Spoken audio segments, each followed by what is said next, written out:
Good evening.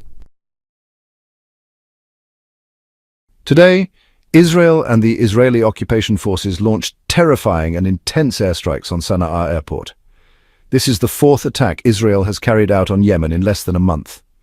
In response, the Houthis and the Yemeni armed forces have announced they will strike back, even more forcefully and aggressively than Israel's recent attack on Sana'a. So what's going on? Why is Israel launching this raid?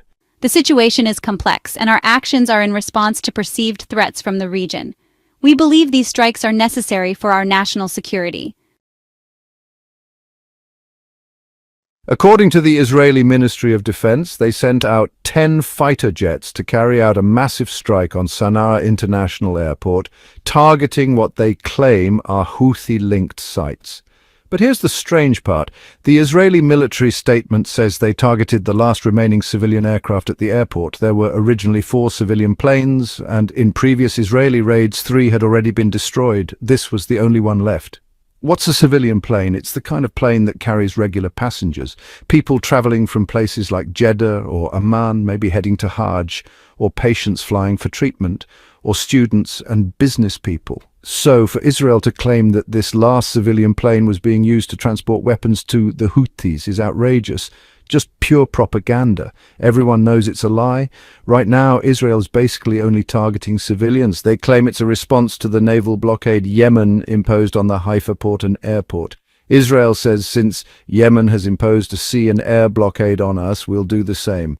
We'll impose a land and air blockade on them. They've decided to destroy Sana'a airport completely so that it'll be out of service, and the damage is massive. Videos circulating confirm the destruction, and even though Israel is trying to save face, everyone can see through it.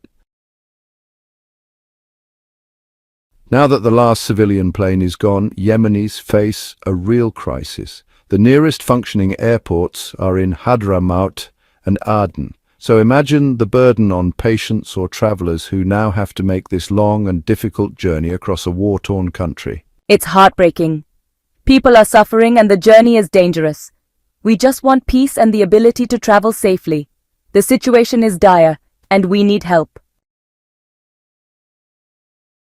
As for the Houthis, the Yemeni armed forces announced today that they will respond immediately and decisively to Israel's strikes on Sana'a. And let's not forget, Israel had already attacked Hodeidah, Ras Issa, power plants, cement factories, and more. Their goal is to destroy all infrastructure, ports, airports, to tighten the blockade on the Houthis. But the Houthis have made it clear they will strike back, and they're not backing down. We also shouldn't overlook the major economic losses Israel has suffered due to Yemen's air and naval blockade.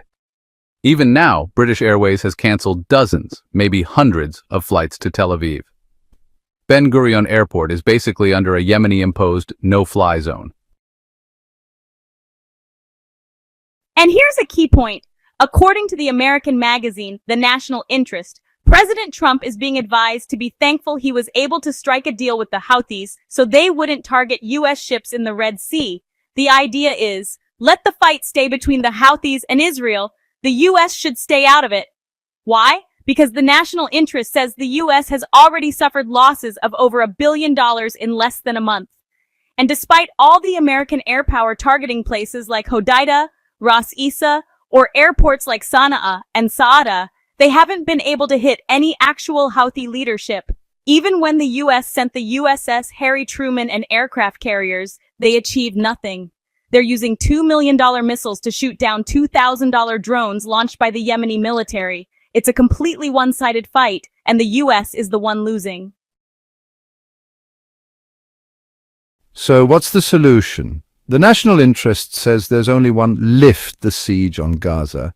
If Israel ends the blockade, the Houthis will stop targeting Israeli and American ships in the Red Sea. But as long as Gaza is being starved and bombed, the Houthis will keep retaliating, and they're not letting up for even a second.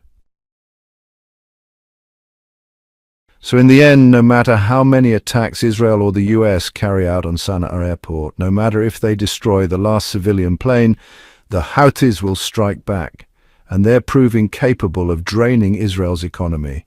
Respect and full support to the Yemeni armed forces standing strong with our brothers.